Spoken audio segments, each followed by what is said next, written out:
दोस्तों, राहुल आएंगे और बदलाव लाएंगे, ये दावा किया जा रहा है कांग्रेस के द्वारा। अब ये दावा कितना सकारात्मक रहने वाला है, इसको लेकर आज एक प्रेस कॉन्फ्रेंस का आयोजन किया गया है करनाल में। और आपको बता दें, करनाल के जिले की जिम्मेदारी सौंपी गई है पूर्व स्पीकर कुलदीप शर्मा को। और काफी सारे सवाल हैं जो आज राहुल गांधी की यात्रा को लेकर उठते हुए दिखाई दे रहे हैं। राहुल गांधी करनाल में एक कबड्डी का मैच भी देखने वाले हैं। बहुत से सवाल हैं और सीधी बात करने की कोशिश करते हैं कुलदीप शर्मा जी से। नमस्कार, मैं हूं विकास सुगीजा। कुलदीप शर्मा जी, आपका अब तक टाइम्स पे बहुत स्वागत है। बहुत बहुत धन्यवाद सुखीजा जी। स्माइल बहुत जबरदस्त है आपकी आज। सुखीजा जी, जब भी आपसे मिलते हैं ये लाल रंग की हम इट्स माय फेवरेट कलर, बड़ा खुश हो जाता हूँ। Thank you so much. Sir, क्या कहना चाहेंगे? राहुल गांधी आ रहे हैं और पानीपत की आपने कहा कि 3 लड़ाइयाँ हो चुकी हैं और चौथी लड़ाई यानी कि वहाँ रैली होने जा रही है बहुत बड़ी। देखिए, राहुल जी का प्रथम चरण मेवात, गुड़गांव और फरीदाबाद जिले से होकर जिस प्रकार से प्रथम चरण में जन समर्थन मिला है वो अभूतपूर्व था। अब दूसरा चरण 5 तारीख की रात को राहुल जी सनौली बॉर्डर पर आकर ठहरेंगे और 6 तारीख को पैदल चलते हुए पानीपत पहुंचकर वहां पर एक विशाल जनसभा को, जो स्टेट लेवल रैली जिसको हम बोलेंगे, इसमें माननीय कांग्रेस के अध्यक्ष खरगे साहब भी आएंगे और बड़े नेता आएंगे, उसको संबोधित करेंगे। उसके बाद 7 तारीख की सुबह कोहंड गांव से 5:30 बजे राहुल गांधी जी पैदल चलकर करनाल की ओर कूच करेंगे। शाम तक करनाल गरौंडा होते हुए करनाल पहुंचेंगे। रास्ते में एक कबड्डी का मैच मधुबन के पास, और कबड्डी का मैच इसलिए कराया जा रहा है कि कबड्डी हरियाणा की का लोकप्रिय खेल ही नहीं, यहाँ की संस्कृति भी है। हरियाणा और पंजाब में कबड्डी बहुत लोकप्रिय है, तो राहुल गांधी जी को एक ऐसा एग्जीबिशन मैच दिखा जाएगा। पानीपत का एक अपना महत्व है। पानीपत में देश के इतिहास को बदलने वाली 3 लड़ाइयाँ हुई हैं जिन्होंने देश के भविष्य को बहुत प्रभावित किया था। इसी प्रकार से जो ये पानीपत की चौथी लड़ाई के रूप में राहुल गांधी जी आ रहे हैं, ये अपने आप में हरियाणा के अंदर नए युग के का सूत्रपात करेगी।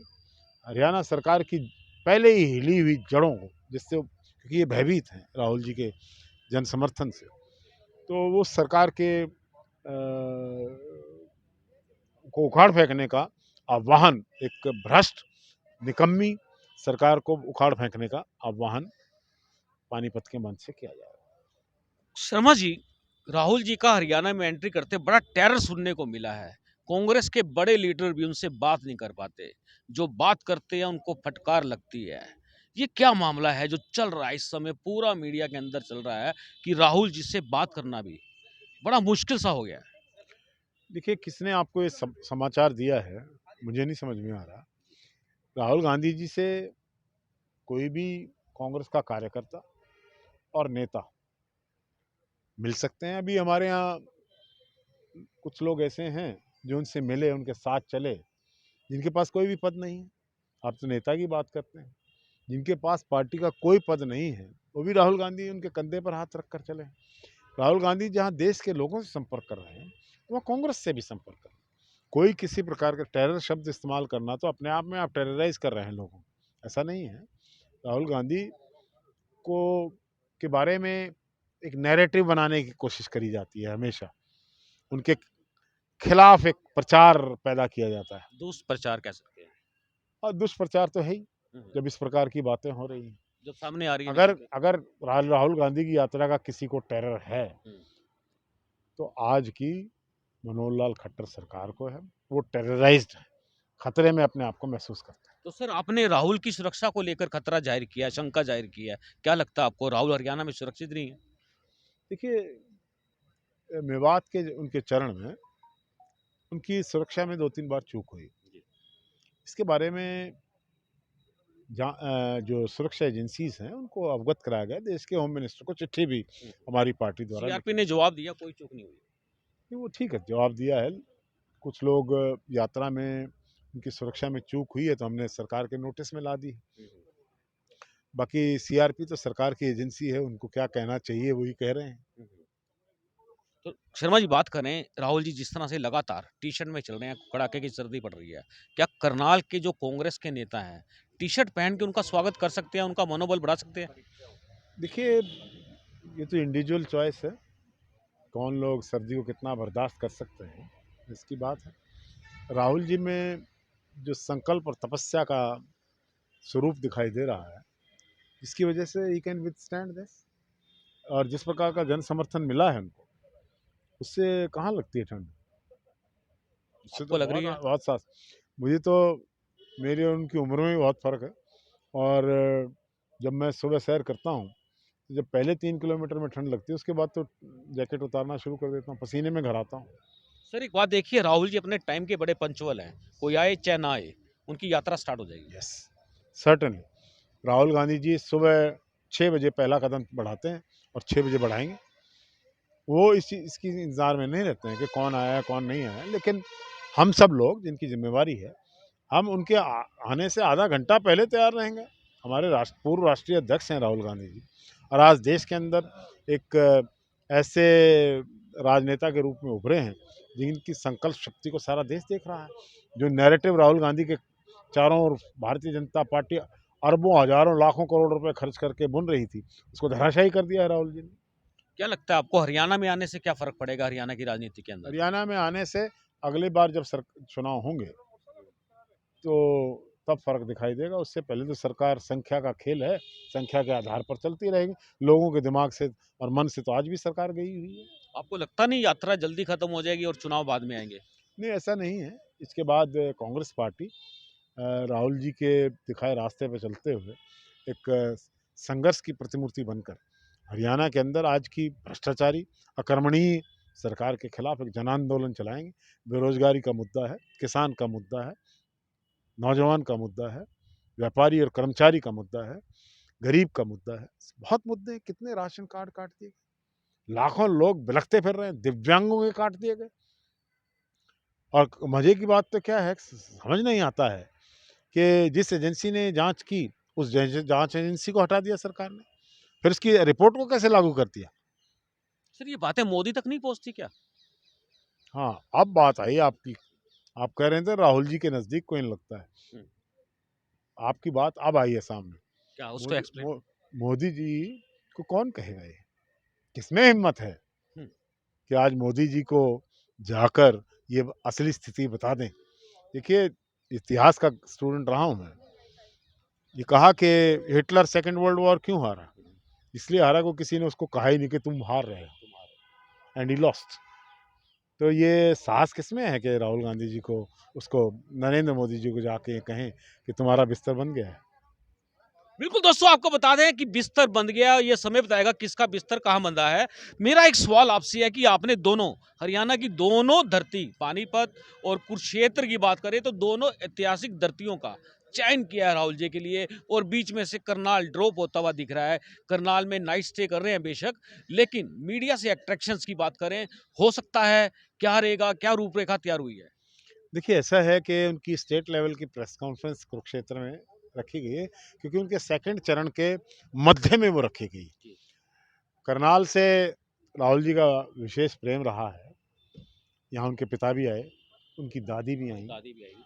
और वो खुद भी आए। जी, तो जहाँ वो रात्रि विश्राम करेंगे करनाल में, कर्ण की नगरी को अपने कदमों से नाप उसमें से देखते हुए सब दुख दर्द खुशी और हर चीज़ को महसूस करते हुए करनाल में उन्होंने ख़ास तौर पर चुना कि मैं करनाल शहर के अंदर से करनाल की जनता के दर्शन करने के लिए, जनता के अभिवादन को स्वीकार करने के लिए आऊँगा। इसलिए उनको करनाल से तो बहुत विशेष प्रेम है इस शर्मा जी परिवार का। एक बड़ा मामला उठकर सामने आ गया। देश के प्रधानमंत्री ने नारा दिया था बेटी बचाओ बेटी पढ़ाओ और खेल मंत्री खेल खेल गए एक महिला कोच के साथ।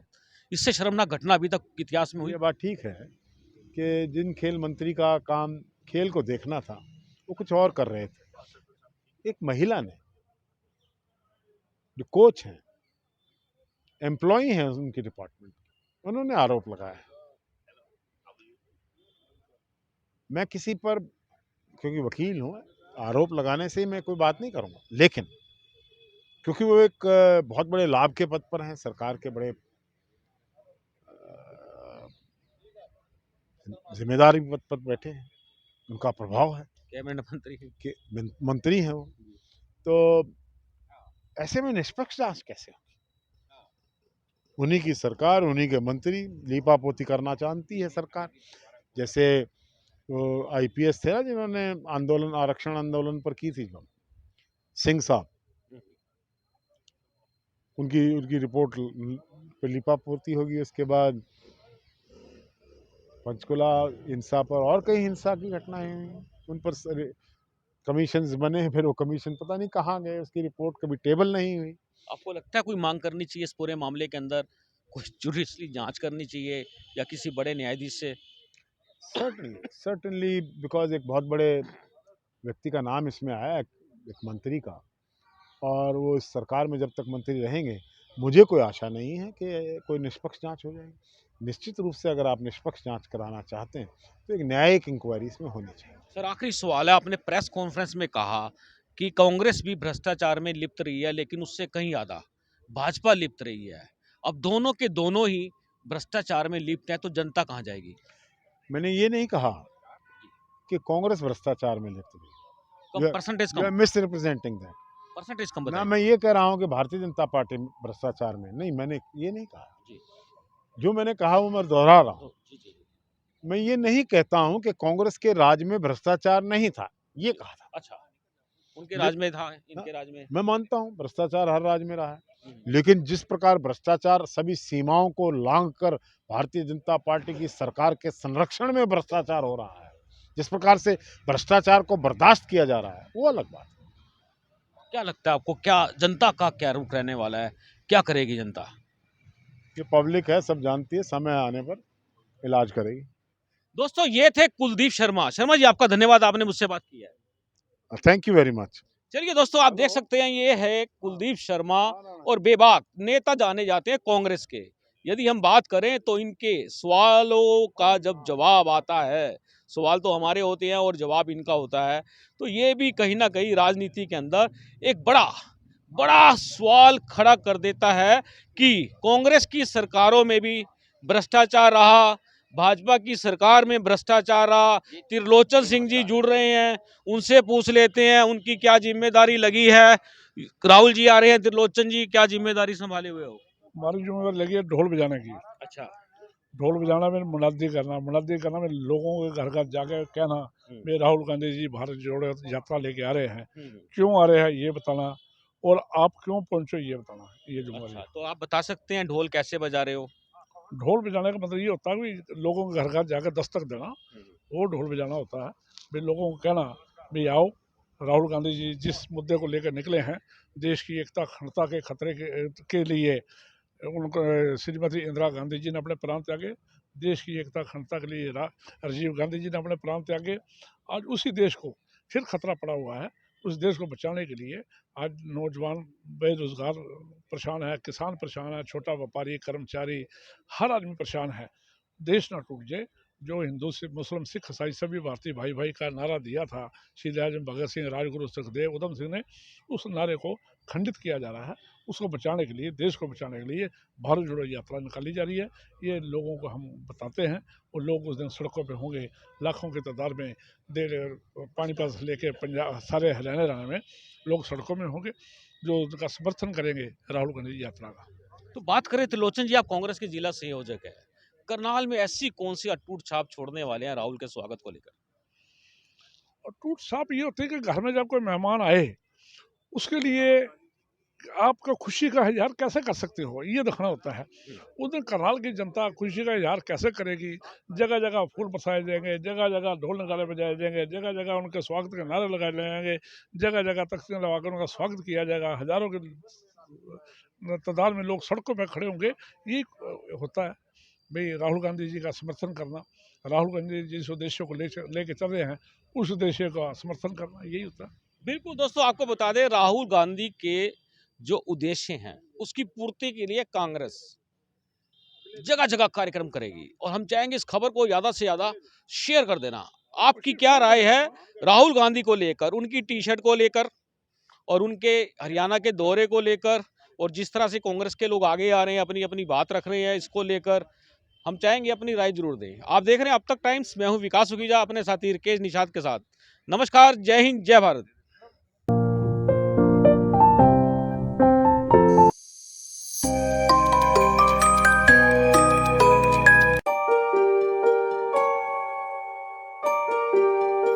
This is important for you and your loved ones. Choose a policy today from Star Health Insurance.